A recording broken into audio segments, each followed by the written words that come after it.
something that I absolutely love about promoting biology in soil because it'll work hard for you. Oh, However, in our hard soils and these extreme weather conditions, sometimes we need that mechanical help. yeah, you got to tickle the soil a little bit. Yeah. Sometimes just straight up put some elbow grease in it.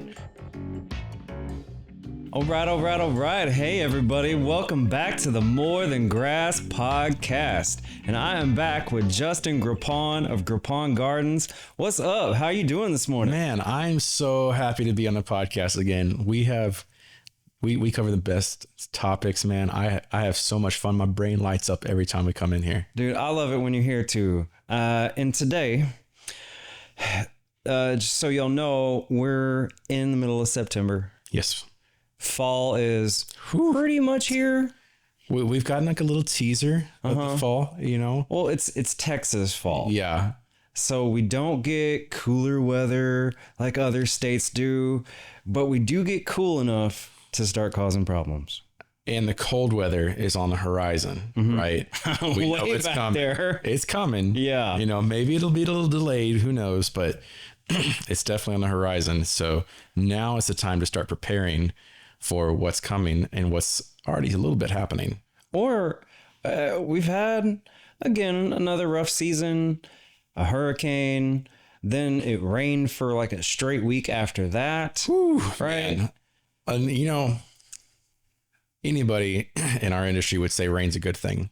No. There is a limit to how much good rain there is, right? Like absolutely. There's a point at which rain needs to just stop. Okay. We have gone far beyond that point this year. We've had so much rain, it's starting to cause some pretty serious problems that we're gonna have to address. True. I'm already seeing them. And I think on one of our earlier podcasts, I feel like I called it in a sense with the sod webworms. Yeah. Aren't you already seeing them? Oh yeah. I'm starting to see them big time already. And we didn't have this last year. Remember? Yeah. Well, last year we had no rain. Right. We were in such a drought last year with the opposite problem. We did. In super wet years, it seems to be a really huge uptick of sod webworms. And yeah, like you said, you can get too much rain. And to me, even though it's not environmentally friendly and things like that, sometimes I prefer less rain because it's easier to control irrigation. Absolutely. You can't control rain. Yeah. Right? The only thing you can control at that point is your inputs that you do to feed the lawn, the soil, and to mitigate issues. So we do want to lead you in the right direction on how to do that, no matter what the seasons are like. Oh, absolutely. Because they have been crazy. They're going to continue to be crazy. And as this urban population continues to explode, it's so important that more and more of us know how to support soil biology. And one of the things, you know, as we're guiding folks who are watching these on how to care for your yard and develop a really healthy ecosystem in your little yard space, right? Yes. A well-developed ecosystem that is thriving and it's got lots of complexity in it, it's going to handle these wild factors where we get this, you know, a week and a half of straight rain so much better than a yard that's been abused and neglected. Absolutely. Less erosion, more absorption, less waterlogging. Yeah. Right. That's a big issue with all these heavy rains. Oh man, waterlogging. Man, when we talked about that the other day, I went down a rabbit hole of looking into waterlogging. Yeah. I did not realize how many problems you can correlate to having so much water in the soil that it becomes problematic. Yes. Like if you have so much water in the soil, like what we've just gone through, you actually start to develop an anaerobic environment in the soil where you get these anaerobic bacteria come in and start causing some issues. Fungus loves an anaerobic environment. Or not. Let's be clear. Things like brown patch fungus. Yes. So let's not blanket it. No, there's a lot of fungus that loves aerobic conditions, right? Meaning it needs oxygen, things like that. For those who don't know, anaerobic means it does not need oxygen to thrive. Right. And Correct. Fungal issues, bacterial issues, even an uptick in certain kinds of bugs and pests. And yeah, I never knew the term for a long time until I was reading a little bit about silica. Yeah. And that says that adding silica helps with both drought stress and waterlogging stress. So as I've continued to test out products with silica in it, I have seen an uptick in evening out, you say, the performance of a lawn. Yeah. In all conditions. So now that we're having that added into products like Microlife's new product, Pro has one, and there's a few others out there on the market that come in liquids that are monocylic acid. Right. Oh, I'm really excited about that stuff because of what it does for plant health. And yeah, so as we get into these, rough climates and crazy weather, I love learning that we can build resilient lawns, resilient landscapes. Yeah. And help even further mitigate and reduce the stress on our infrastructure, which is largely not looked at either. Right. Well, absolutely. I mean, you're talking about the silica, right? And one of the objectives with the use of silica and getting your soil not to have so much of an issue with waterlogging. If you've developed a soil resistant to waterlogging, that means that your soil is probably able to absorb a lot of water and pass that water through it. That is going to help lessen the outflow burden on our infrastructure and our waterways, if we're holding on to more water in our yard, less of it's going down into the sewers and overflowing our drainage ditches. Correct. Yeah. So we reduce flooding. Yep. Which is a multi-billion-dollar problem. Huge problem down here. Well, we're flat as a pancake down here for the most part. So we have very little topography change from high to low points. So water does not move anywhere quickly. Well, and again, as we build up more and more of the neighborhoods and buildings and like the old song, pave paradise and put up a parking lot. Yeah. Well, that paradise absorbed a lot of water. These parking lots don't. No. And we're not really looking into enough ways on how to build structures and infrastructure that integrates better with paradise. Paradise. Yeah. The paradise that God created for us, man. Yeah. I mean, and, really, God created these incredible systems that for the most part, humanity has paid a blind eye to a lot of these things. Yeah. And, there's a lot we can learn from these natural systems and develop ways to incorporate that into our modern way of life. Like we need to take lessons from these things and not turn a blind eye to them. Right. So to jump a little bit into it, I told you about that book, For the Love of Soil. Yes. And it's been an interesting read so far. So among the many things that are fascinating about the love of soil, which if y'all have been following me for a while, that's my true passion. The lawn is just on top of the soil that I love, right? It's always about the soil. Or the trees, the plants, the roses, the everything are on top of the soil that I think is the most incredible, beautiful thing on the planet Earth, right? So what she points out is we constantly investigate more and more and more about a problem. Yeah. Right? Like brown patch. It is a problem, but we don't do enough investigation and the other types of microbes, fungi, protozoa, all the things that are going on in that soil life, because the consistent thing that I find when reading and studying soil biology is overall you can give nature just a little bit of a good thing and it will multiply it. Oh yeah. Right? It will multiply it. And if you give it a little bit of a bad thing, it can mitigate it and remediate it really well. Now, if you do like anything, you give it overload it with a bad thing, it's going to cause a huge problem. And I really wish, and I'm seeing the information coming out that we are studying more as humanity, I guess, the good parts. But too often people focus on stuff like brown patch, which we do need to focus on in the fall season because it's coming. Well, you know, in brown patch, right? People are always focused on the quickest way that they think that they can solve a problem. Okay. The knee-jerk reaction always to brown patch is, oh, let me go down to the store and let me get an antifungal treatment and let me go spray my whole yard with antifungal treatment. All right. Whoever you guys are watching this, please do not spray your whole yard with an antifungal, because what's going to happen is, yeah, you're going to go wreck shop on that brown patch, but you're going to kill thousands of beneficial fungi that are there to compete against that brown patch.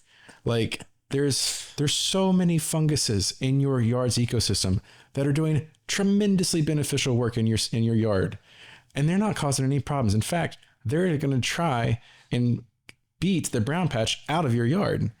Like one of them that I know off the top of my head, that if you're looking for products to fight fungus issues or brown patch naturally, instead of using a chemical fungicide, then you would want to look for products that have trichoderma. Yeah. Trichoderma is a natural, another type of fungus that helps eat out the bad stuff. Right. And we want to outcompete the bad stuff every time we can, right? Beat the brown patch at its own game. And like what I found really interesting game. Yeah.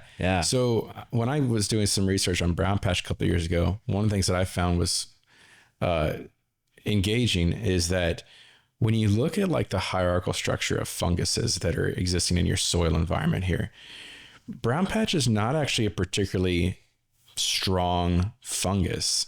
It's just really well adapted at taking advantage when there is a lack of fungus competition. It's really well developed to get in there and dominate a space when it doesn't have competition. So the best thing that we can do for yards is to create a competition environment. Make sure that we're not starving our yard of fungi. Fungi are tremendously beneficial. I love it. I'm sorry. Fungi.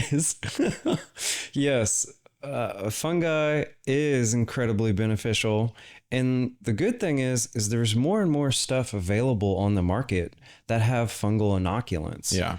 And as I listen to sometimes other YouTubers or other information, it's getting a little more popular. It's gaining traction, but let's help it gain a lot more traction. Oh, absolutely. Of bioinoculants are amazing.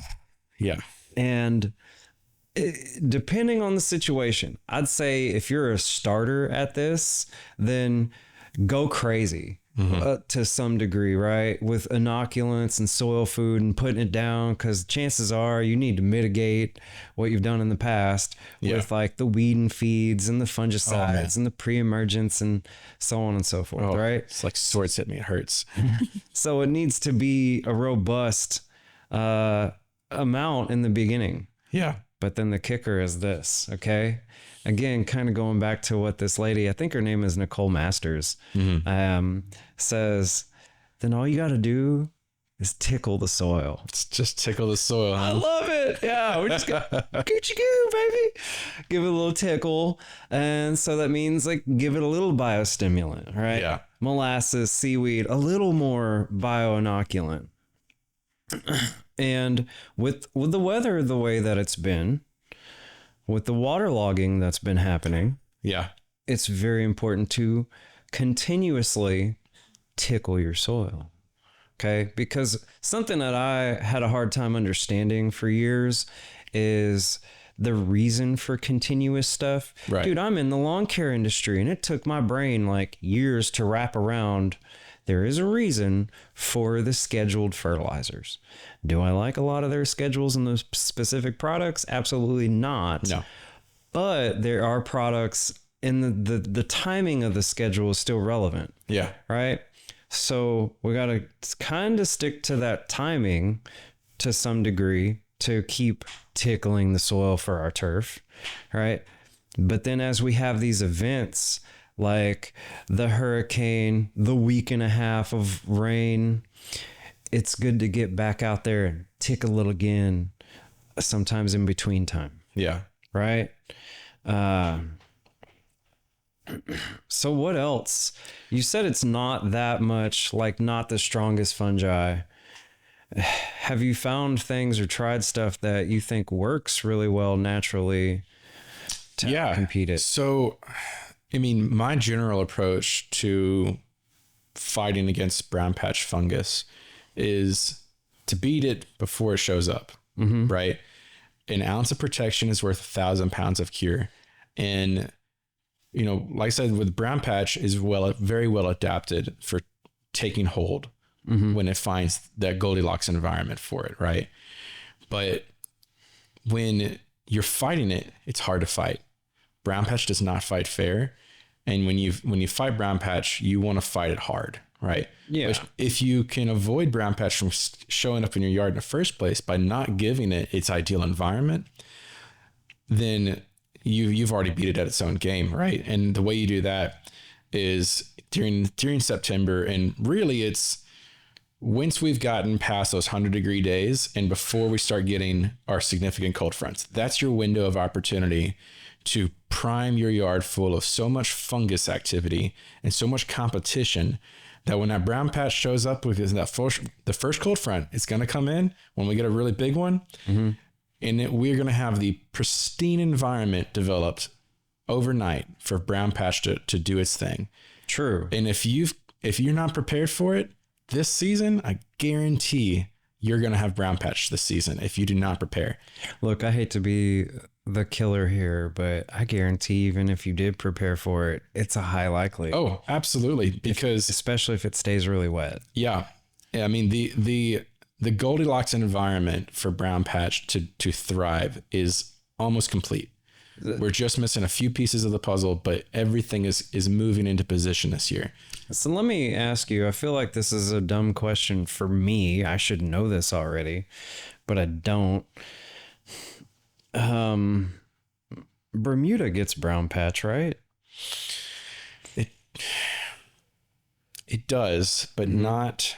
I have not observed Bermuda suffering from brown patch the way I've seen St. Augustine. Okay. How about zoysia?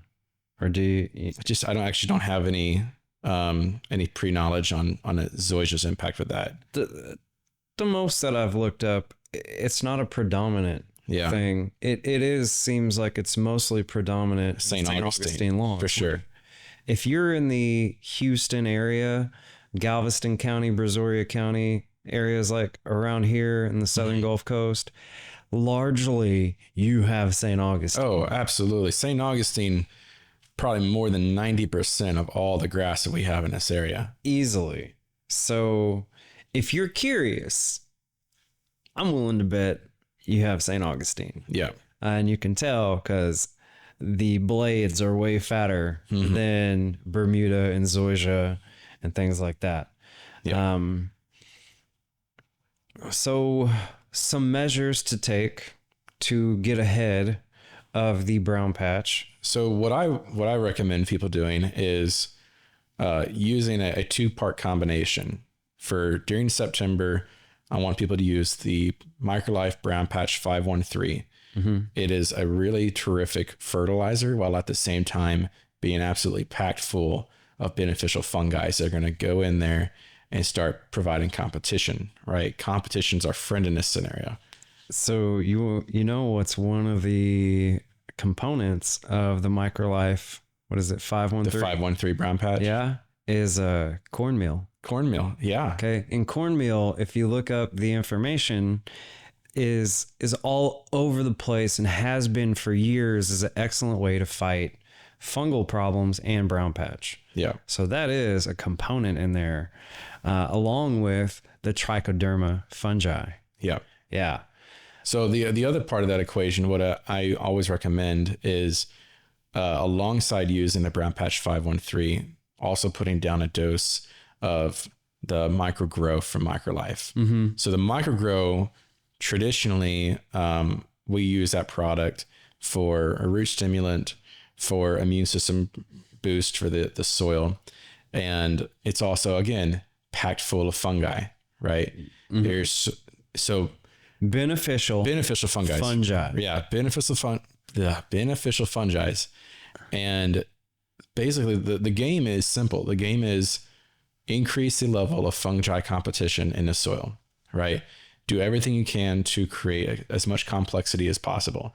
And that is going to make the chances of you contracting brown patch in your yard significantly lower by a huge margin. Gross. Contracting brown patch. Ugh. Oh, that's how I feel about brown patch, man. It's so not nasty. Fun. I hate that stuff. And it's not, it's kind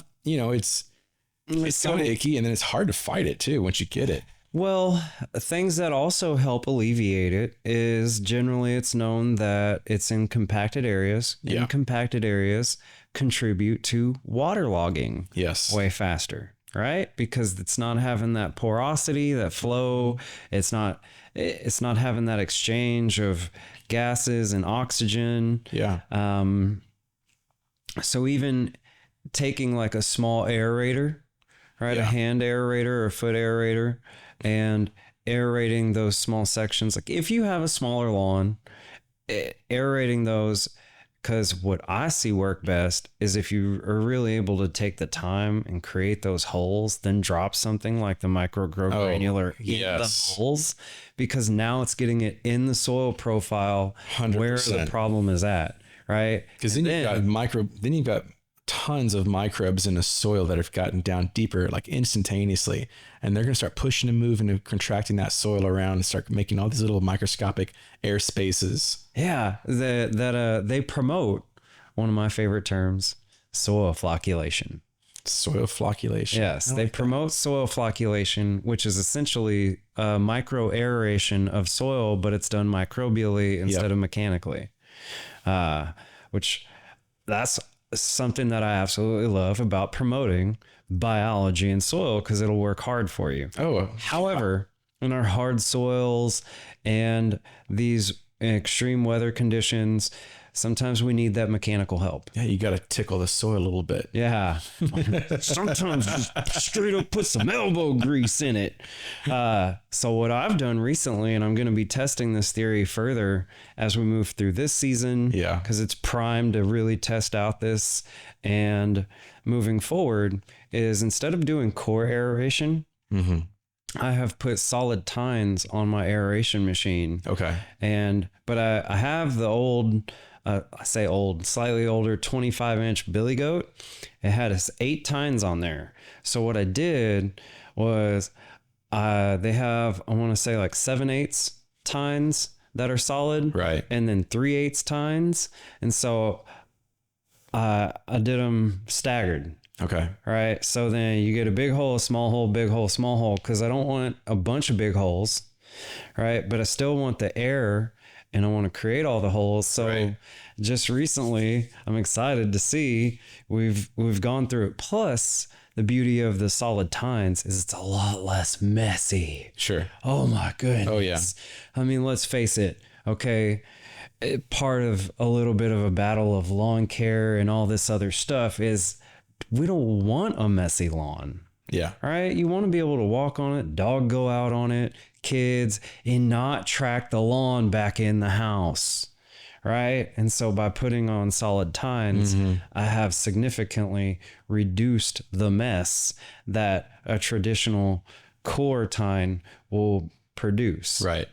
And again, and when I'm going to do an aeration, I don't really want to do a core aeration. I want to do it with solid tines because I just want to open it up. Some people will make the argument that you should do the cores because you're taking away that mass. My argument is it's already been taken away from erosion over the years, right? Yeah. So we don't need to worry about taking away mass. It's already gone, right?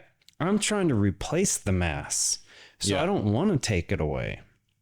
And then you put in a product like the 513 or the 624, and there's various ones. Things that I would recommend looking for in a fertilizer are going to be things like alfalfa meal, cornmeal, Bat guano. bat guano. Yes.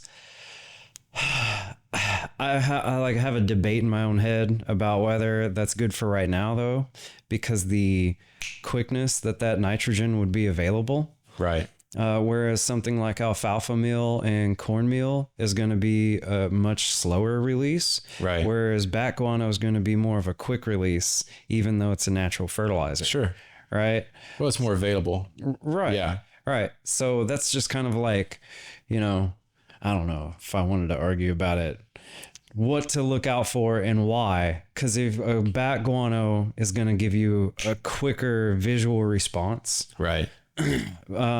However, the alfalfa meal and cornmeal are going to add more organic matter, plant matter, because the other problems that I see in these lawns where, and I'm sure you see this too, where there's just big dirt patches, right? Oh yeah. So a term that, again, I heard in this book is a fine tilth. Okay. Okay. You already know we got clay, but sometimes it's not even so much that we have clay. Yes, that's a factor. We all got clay. Yeah. But we've been putting so much stuff on our lawn too and doing things to it that we got very fine silt binded together as well. So what we don't have much in the soil is humus. Yes. Okay. I would agree with this. So where I'm going with the looking for things like alfalfa meal and cornmeal is as that breaks down, that's also going to create humus. Yeah. Okay. So it's a very cost-effective, efficient way to build organic matter in your soil versus rolling out where we need to go next, a big old top dressing, right? Compost is great. Compost is so great. Like literally, I'm cool with telling people you can put compost down on your yard any time of the year you want with one rule. Never cover the blades of your grass so they can't breathe. As long as you think about it like building a layered cake. Anytime you want to go add a little layer, just go out there and dust some compost around. Just put little layers at a time. Correct. Anytime you want, just go let your compost freak flag fly. Yeah. And I'm with you. It's a great way to add a very robust amount of biology from bacteria, fungi, protozoa, increase a little bit of the arthropods in there because there's so much more than just bacteria and fungi, which are so important. They're very predominant and they're important still, but then there's other factors that make those work better too. Yeah. Right. So compost is going to have an even wider variety of biology than you could ever get in commercialized bioinoculant. Well, and I'll tell you, the people who I think would probably stand to benefit the most by putting down regular composting in their soil is new subdivision homes. Oh, absolutely. New subdivision homes are so lacking in what compost can offer. I mean, I would argue to say that the soil beneath a new development home is borderline inert. It is. There's just nothing going on there. And it's trash. Like calling it soil is really stretching it. What I would say is dirt. Oh yeah, it's definitely dirt. We're going to develop soil. Correct. Because soil is alive. Soil is a living organism with millions of things going on in it. It's its own little micro ecosystem. But you've got to build that. You don't just buy a house and from a developer like, I got soil. No, you got dirt. We're going to build some soil. You got dirt. Anyways, I digress. Okay. You guys, thank you so much for watching. Justin, I know we're going to have you back, man. Oh, I'm excited to be back. Where can we find you? You can find us at Grapan Gardens in League City at 2060 Pecan Orchard Road, right off of Highway 96. Come by anytime. We're open every day but Sunday. Be happy to walk you through our garden center. We've got 5 acres of property with thousands of plants. It's like a plant candy shop. So come in there and let's get a plant for you. With mulches, bagged soils, microlife fertilizers, tons of organic stuff. Yes, lots of knowledge, and it's a beautiful place to go check out. Yeah, and we're about to be in the cool season, so like it's gonna be that point in the year where it feels amazing to actually be outside.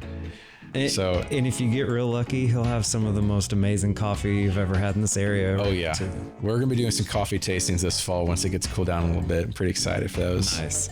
So make sure to check out Grippon Gardens. Check me out at hippiefertilizing.com. Thank you so much. Give it a like, give it a share, show that you care. Peace. Hey everybody, it's AJ with Hippie Fertilizing. We are here to help fix your lawn. Does it currently look brown, dead, dry, patchy? We'll call a Hippie. We can help turn it around. And one of the best ways to do that is with our Hippie Juice Plus application to revitalize your soil, your turf, and help give you a lush green lawn you're looking for. Please fill out our contact form at hippiefertilizing.com because nobody knows grass like a hippie. Peace.